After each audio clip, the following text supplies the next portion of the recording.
Hey everybody, this is Erica B with today's How Do I LI 1-in-1 tutorial. We're going to discuss the new and improved Ask for an Introduction feature.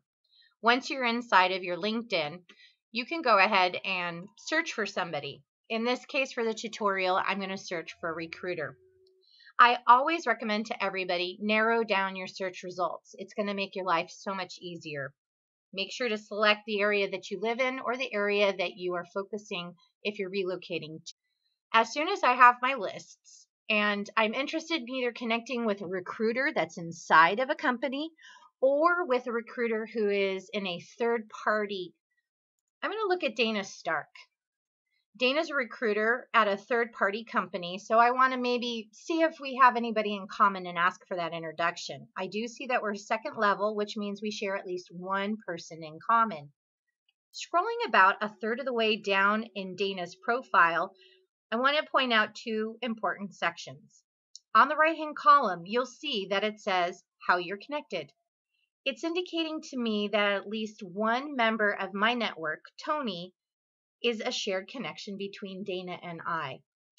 When you are looking at people's profiles and if they have their full network visible, you can also see whether or not you have any other shared connections. In the case of this example, Dana and I share 35 connections in common, which means that I can select anybody from this group of 35 to ask for the introduction.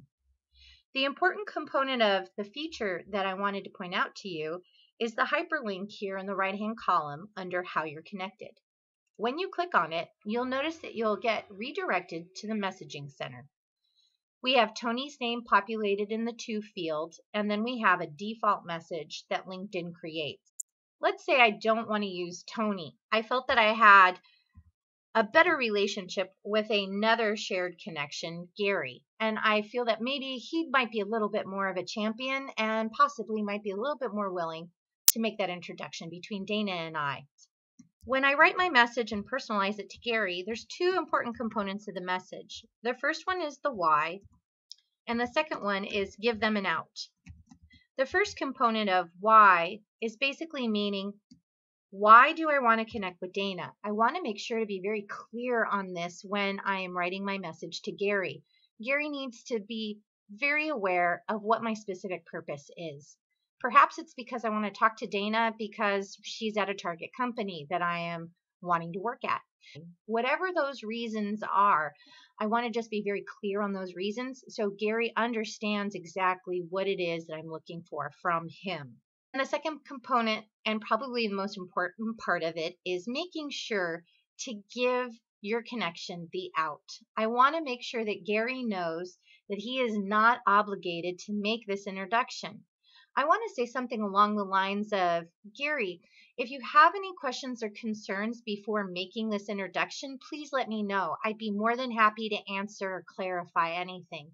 And if you just don't feel comfortable, I completely understand that as well. But by putting in something like that towards the end of your message, you're giving them the out. You're also giving yourself the opportunity to overcome any potential objections. As soon as you're done in personalizing the message, you can go ahead and click on the blue send button and it'll go over to Gary.